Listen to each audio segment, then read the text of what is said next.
GROV Collaborative, an e-commerce retailer selling eco-friendly household and personal care products, reported second quarter earnings yesterday after the bell.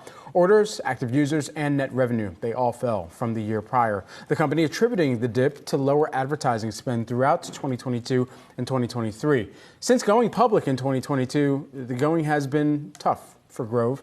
Falling revenue hit the company's stock price, calling into question if GROV would be able to stay listed on the exchange. But GROV has some believers, namely Volition Capital, which announced a $10 million investment in the business.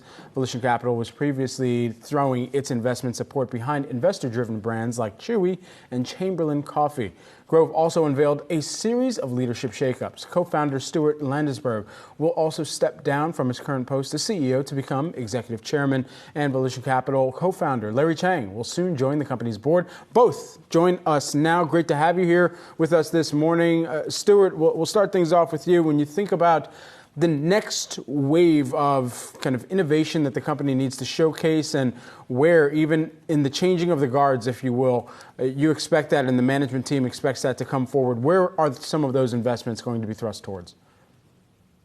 Thanks so much for having me. And, I listened to your intro, and I think the quarter, yes, it was down on the top line, but we've, over the last year, taken huge steps to listen to our customers and drive innovation that creates long-term value. And so we've doubled down on our most loyal community, and that's actually allowed us to get much, much closer to profitability, posting record adjusted gross margin in the quarter and getting closer to profitability than we've been since the height of the pandemic. But in terms of innovation, really where we're focused, I think, is on two axes. The first is, how do we deliver even more value for our best customers? And we announced, as part of our growth and market expansion initiative, our GME plan, that we were launching the VIP Hub, which makes it easier for our best customers, our VIPs, to access all of the incredible perks of GROV, new products, free gifts for VIPs, new collections, discounted bundles, etc. That's the first leg. And the second leg of innovation will be, how do we bring folks into new categories with lower barriers to entry to sustainable products? So that means finding lower cost entry points to zero plastic and zero waste products, and moving consumers into new high potential categories for us, like health and wellness. Larry, I want to ask you why you got into this. I mean, because I know that Stuart here is optimistic about the path for this company, but it wasn't just sales were down, active customers fell by 9% as well. So looking at, what do you see in GROV Collaborative that made you want to get in here? We see a $200 billion market in household essentials that's going through a secular shift from conventional products to sustainable products. And we see GROV as the company that's been leading the way in that shift for over the past decade. And they're very well positioned to lead for the next decade forward. They're the number one market share in terms of brand and sustainable household essentials. They have a 1 million person community that's very active. That's a great foundation. What you see in some of the near-term financial results is just the shift from a time when capital was free and cheap to a time when companies are focused more on profitable growth. And GROV and the board and all the execution that has taken place has demonstrated tremendous progress in that direction. They did have their first operating cash flow positive quarter in their history last quarter, and many of the underlying metrics are going in the right direction for profitable growth in the future. So we think there's a promising market dynamic and very good execution under the hood if you look into it. What products do you expect to need to add on to the portfolio that you're able to take to clients and customers who are looking across the GROV solutions that they could bring into their household? Where do you want to lean further into that and perhaps even add on to that? Larry, I'll go to you on that one. Health and wellness is a big category that we have added to the platform. These are vitamins, supplements, probiotics, other food supplements, and so forth. It's a higher spend, higher margin category that we see as very strongly recurring. You've seen that GROV's cohorts and their customers have been very stable for 6-7+ years, and we think this will only add to that. Stuart, I want to ask you about the bigger market opportunity. I have to cop to being a customer of one of your competitors, but I like reusable soap dispensers and stuff in my home.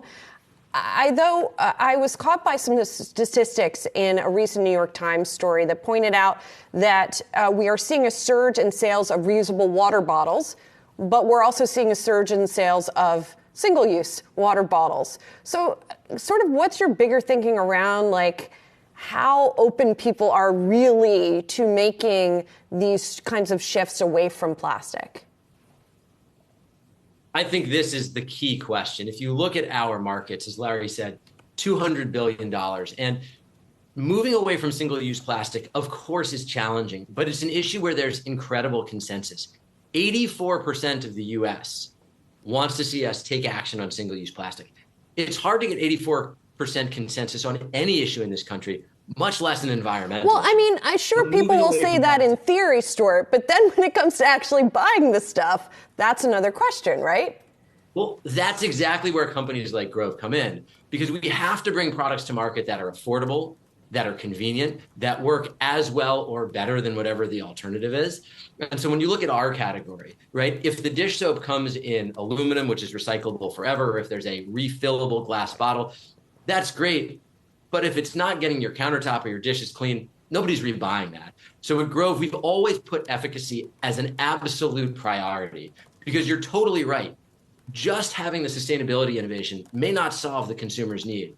But we believe, and we've seen a lot of growth over the last several years in this, on the back of building products that aren't just sustainable, but really deliver for the customer in terms of efficacy, fragrance, price point, et cetera. And I think that kind of innovation is what's going to get people from wanting to make the change to actually driving change in this massive market. Larry, do you think there's going to be or need to be a moderation in terms of the pricing strategy going to consumers, as consumers have continued to display that they may not be breaking, but they are bending, as Jordan Jackson put it to us from JP Morgan recently in our conversations?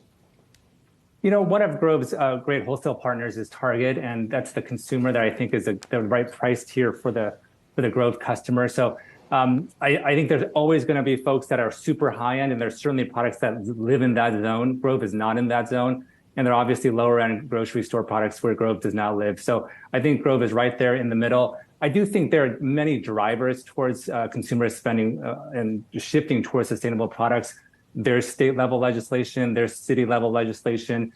We've even talked to the executives from all of the major CPG conglomerates, and sustainability is a top 3 priority for nearly all of them. So the tailwinds are there for this segment, and GROV just needs to continue to execute, delight customers, and they'll be in good shape.